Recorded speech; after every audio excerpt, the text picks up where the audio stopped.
الحمد لله رب العالمين والصلاة والسلام على خاتم النبيين وعلى آله وأصحابه أجمعين.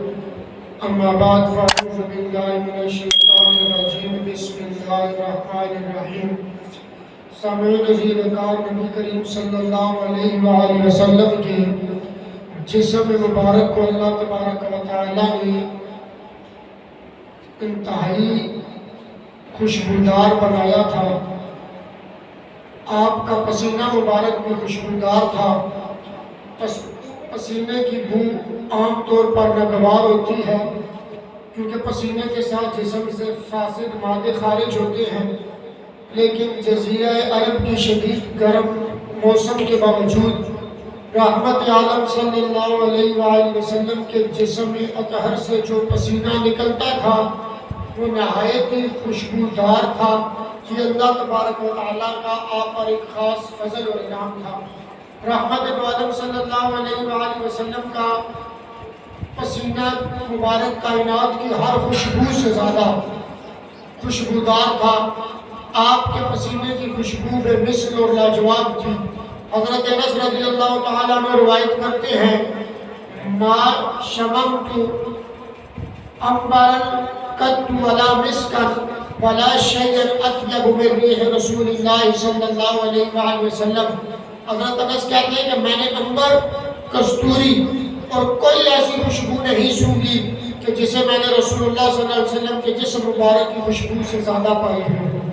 اور حضرت سیدہ عائشہ صدیقہ مہک افرین پسینے کی کیفیت بیان کرتی ہیں، کہتی ہیں کان عرقہ فی وجہہ مثل اللؤلؤ اطیب من المسک الاظفر. آپ کو پسینہ آتا تو قطرہ چہرے مبارک سے موتیوں کی طرح گرتے اور کستوری سے زیادہ خوشبودار آپ کے پسینے کے وہ قطرے ہوا کرتے تھے. اسی طرح کے الفاظ حضرت عمر اور حضرت علی رضی اللہ تعالیٰ عنہ سے بھی مروی ہے. حضرت انس آپ کے پسینے کی مدح کرتے ہوئے فرماتے ہیں، کان رسول اللہ صلی اللہ علیہ وآلہ وسلم اظہر اللون کان عرقہ لؤلؤ. رسول اللہ صلی اللہ علیہ وسلم کا رنگ سرخ اور سفید اور کھلا ہوا تھا. آپ کا پسینہ موتیوں کی طرح چمکدار اور عنبر اور کستوری سے بھی زیادہ خوشبودار اور شفاف ہوا کرتا تھا. صحابہ اکرام رضوان اللہ تعالیٰ علیہم اجمعین جسم اقدس کے مبارک پسینہ کو محفوظ کر لیا کرتے تھے. مختلف مواقع پر اسے عطر کے طور پر استعمال کرتے تھے. حضرت انس فرماتے ہیں کہ نبی کریم صلی اللہ علیہ وآلہ وسلم ہمارے گھر میں آرام فرما تھے. اس وقت آپ کے بدن انور پر پسینہ آ رہا تھا. میری والدہ ایک شیشی لے آئی. یہ محبت کا انداز تھا اور عشق دلیل نہیں مانگتا کہ یہ کرنا چاہیے یا نہیں کرنا چاہیے، یوں ہونا چاہیے یا نہیں ہونا چاہیے. حضرت ام انس رضی اللہ تعالیٰ عنہ، حضرت انس کی والدہ ایک شیشی لے آئی اور آپ کا پسینہ مبارک کے قطرے اس شیشی میں جمع کرنے لگی. نبی کریم صلی اللہ علیہ وآلہ وسلم بیدار ہوئے تو یہ نہیں فرمایا اے ام سلمہ یہ کیوں کر رہی ہو، میرے اللہ نے تو پسینہ جمع کرنے کا حکم نہیں دیا قرآن میں، یا میں نے تو نہیں کہا، بلکہ میرے نبی نے کیا فرمایا یا ام سلیم ما ھذا الذی تدنعین. اے ام سلیم تم کیا کر رہی تھی؟ انہوں نے آج کیا ھذا عرقک نجعلہ فی طیبنا وہو من اطیب الطیب. یا رسول اللہ آپ کا پسینہ مبارک جمع کر رہی تھی، اسے کسی دوسری خوشبو میں ملا کے رکھوں گی کیونکہ آپ کا پسینہ سب سے زیادہ خوشبودار ہوا کرتا ہے. دوسری روایت میں حضرت کی یا رسول اللہ نرجو برکتہ لسبیبنا او کما قال. یا رسول اللہ ہم اپنے بچوں کو برکت کے لیے یا آپ کا پسینہ مبارک لگائیں گے. جہاں سے یہ بھی بات ثابت ہو گئی، حضرت انس رضی اللہ تعالیٰ عنہ صاحب الروایا ہے، آپ کی والدہ حضور نبی کریم صلی اللہ علیہ وسلم کا پسینہ جمع کر رہی ہے اور یہ مسلم شریف کی روایت ہے. کہتی ہے کہ ہم یہ جو پسینہ جمع کر رہے ہیں یا رسول اللہ یہ ہم اپنے بچوں کو برکت کے لیے لگائیں گے. یہاں سے یہ بات ثابت ہوتی ہے اور یا اللہ کے مزارات سے یا کسی پاک ہستی یا پاک چیز سے تبرک حاصل کرنا یہ بدعت، گمراہی، شرک نہیں بلکہ میرے نبی کے صحابہ کی سنت. یہ میرے نبی کے صحابہ کی سنت.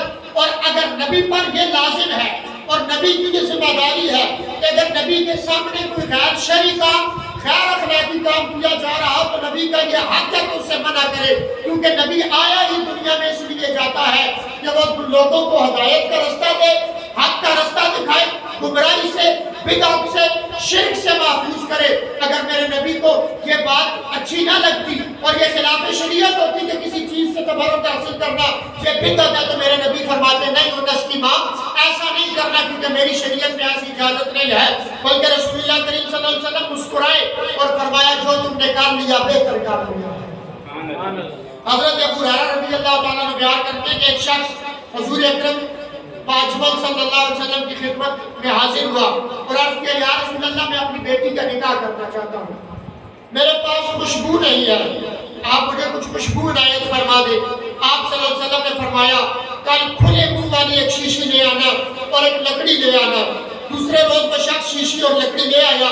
حضور اکرم صلی اللہ علیہ وآلہ وسلم نے اپنے دونوں بازوؤں سے اس طرح پسینہ ڈالنا شروع کر دیا یہاں تک کہ وہ بھر گئی۔ پھر آپ نے ارشاد فرمایا خذ فأمر بنتک اذا اردت ان تتنجب ان تغمس هذا العود فی قارورتی فتتنجب به، لے جاؤ اور بیٹی سے کہو کہ جب بھی اس خوشبو کو لگانے کی ضرورت پڑے تو اس لکڑی کو شیشی کے اندر ڈال کر لگا لے۔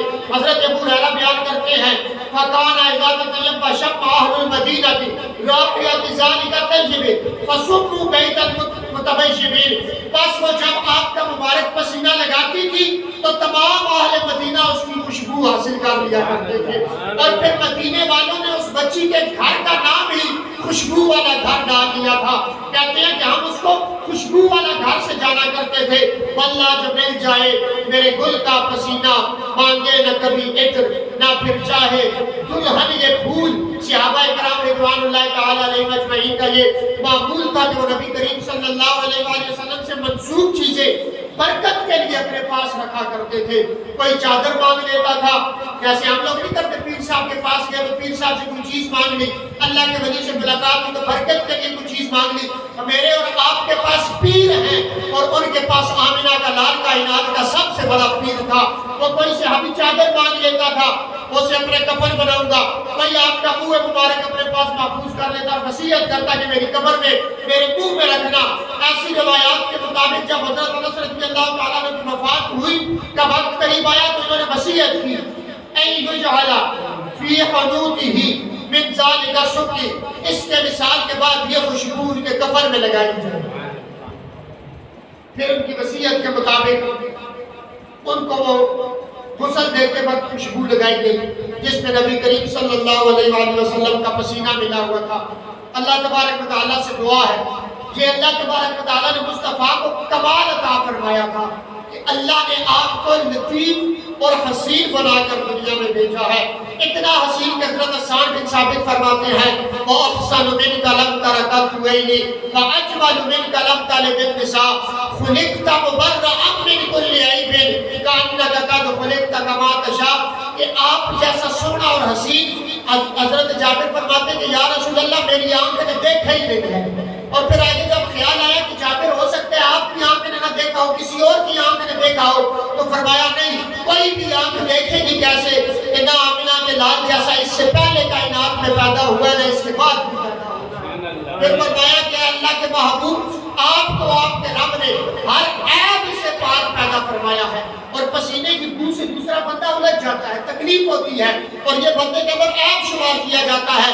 فرمایا اللہ نے آپ کو ہر عیب سے پاک پیدا کیا ہے۔ یا رسول اللہ مجھ جابر کا خیال تغیر یہ ہے کہ جیسے آپ چاہتے یہ میرا رب آپ کو ویسے ویسے بناتا گیا۔ تو حضور نبی کریم صلی اللہ علیہ وآلہ وسلم کے یہ ذکر کبھی آپ کے نالین کا، کبھی آپ کے سبتین کا، کبھی آپ کے آنین کا، کبھی آپ کے شفتین رجلین اور جدین کا، کبھی آپ کے مبارک پسینے کا ذکر کرنے کا مقصد یہ ہوتا ہے کہ ہمارے دل میں محبت رسول ایک بار پھر انگڑائی لے، اور ایک جذبہ اور عشق انگڑائی لے کر کے ہے کہ کی محمد سے وفا تو نے تو ہم تیرے ہیں، یہ جہاں چیز ہے کیا لوح و قلم تیرے ہیں، وما توفیق الا باللہ العلی العظیم۔